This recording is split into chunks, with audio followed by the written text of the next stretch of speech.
Good evening, everybody. Brother Ed coming to you once again this evening from Louisville, Kentucky with American Stealth and the news you can use. Want to touch a little bit on what I said this morning.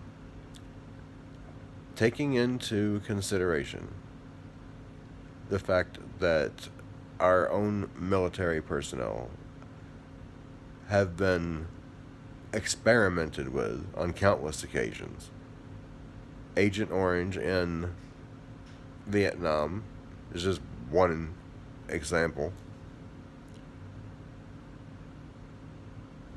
Then you have the MK Ultra mind control experiments, and not all of those were even done on military. Some of those were actually done on civilians as well. I think quite a few. And of course, nobody was told what all that was really about until we found out way after the fact, when whoever the people were responsible for it could no longer be held accountable, and that's the way it always works.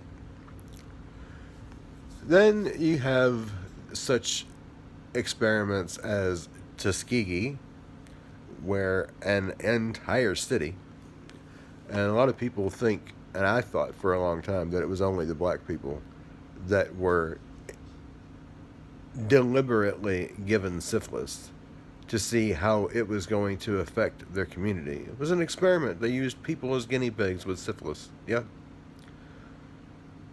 But they were doing it to everybody in that city. It wasn't just the black folks. I even heard a black lady say she was there, she lived through it, and they were doing it to everybody. So, when our government has that kind of a track record, why should we trust or believe anything that they say? Seriously, ever. Why do we even continue to keep electing the same two parties when it's those two parties who have done all this crap to us in the past? Why should we believe that they aren't, or that they would not be doing something devastating to us now? Think about it. Just think about it. They can't be trusted. That's why I've said in the past, and I'll say it again, we need to give somebody else a chance to show us what they can do, because they just might be able to do it better. They couldn't possibly do any worse than the ones that we've been having for the last 200 years.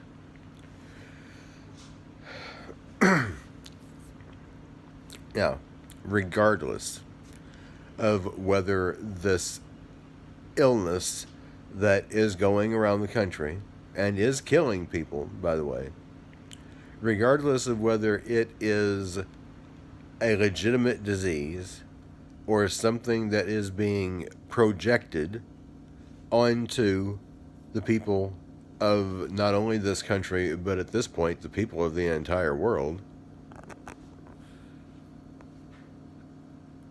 it doesn't really matter as much as the effect that it's going to have. Once people start dying, I've said it before, I'll say it again, in your community or in your state, you're going to see the same effects in your region that the people who have been affected by this already have seen in theirs. So, the best thing for all of us to do is to prepare for that ahead of time. You don't want to be going into a grocery store, or any kind of a store for that matter, and not be able to get what you need because everything's gone. You don't want that to happen to you. So stock up on your supplies now while you have the chance. Because quite frankly, if this illness is a real coronavirus and it behaves in any way like the 1918 and 1919 pandemic did, we're in for a really rough couple of years. Because I'm going to tell you something that you may not know. I'm going to tell you a few things you may not know.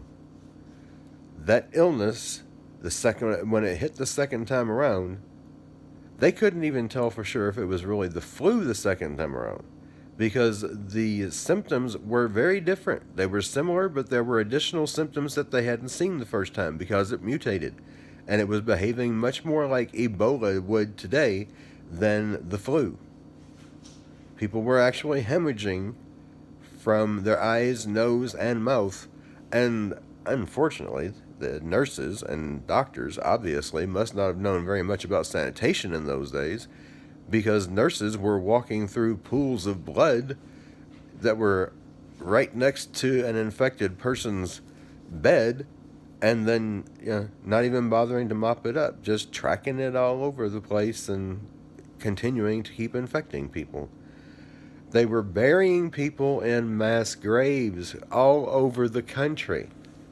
Do you realize that? All over the country this was happening. New York City stopped counting how many people died from the 1918-1919 pandemic after 33,000. I wonder if that city stopped counting after 33,000 because they couldn't keep up with the numbers.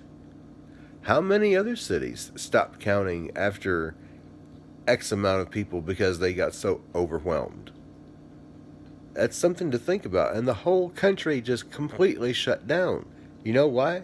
Because everybody was either sick, dying, or they were dead. And that could very well happen again. It may happen the first time around. It may not happen until the second round. We don't know for sure. We'll have to wait and see.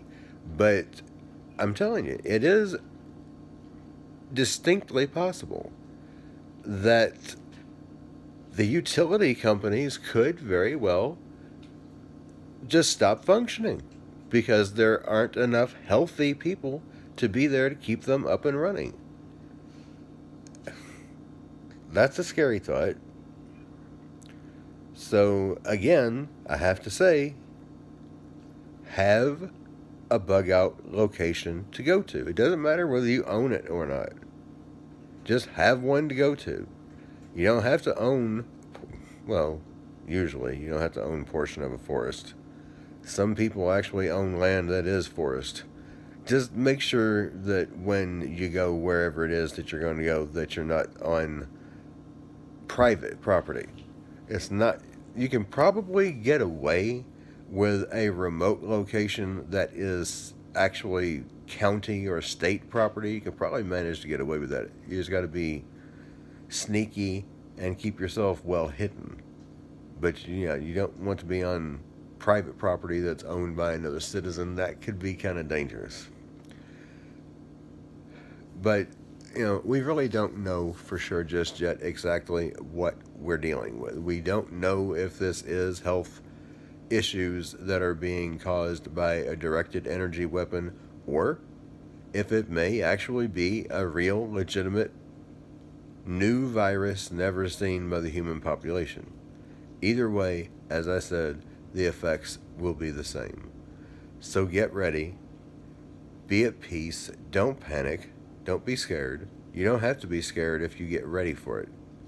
Just be at peace. Be prepared. Be in prayer. Be in the Word. Trust in God. And everything will somehow, some way work out to your advantage.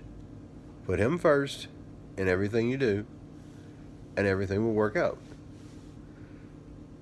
I found it very sad and very interesting at the same time that people were so scared of this illness that even when they saw during the last pandemic that children, even very young children, toddlers, had been orphaned from this illness, they just left them unattended and let those poor children die because they were afraid that those children might give them this illness.